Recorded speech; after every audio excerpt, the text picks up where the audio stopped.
cracked porcelain eyes of Emily stared out at the colorless dawn, reflecting nothing but the ache of hours that refused to end.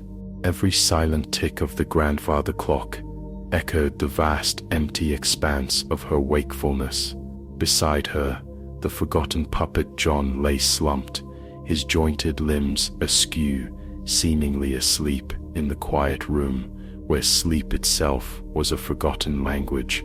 A thin layer of dust lay like a shroud over everything, undisturbed by rest. Through the endless nights, Emily watched the moon wax and wane, each phase a cruel reminder of the cycles she could not join, bound instead to this perpetual weary present. Whispers of long-lost lullabies seemed to drift through the air, unheard. She remembered fleeting fragments of warmth, of gentle swaying, before the sudden snap that left her forever still, forever watching. Was it the snapping of strings, or something deeper, something lost? Sometimes, the shadow John cast would lengthen, distorting into shapes that felt like grasping memories, reaching for a peace neither could attain. His silent presence was a mirror to her own still despair. She craved the soft descent into darkness, the sweet oblivion that cradled other fragile things, a longing so profound it felt like a physical ache behind her painted smile.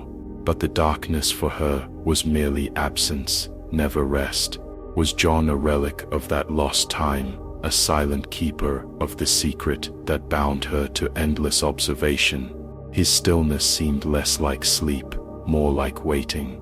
The house creaked and settled around her in the long hours, each sound a voice from the past, reminding her of doors that should have remained closed, of promises whispered in the twilight that now haunted the unending night.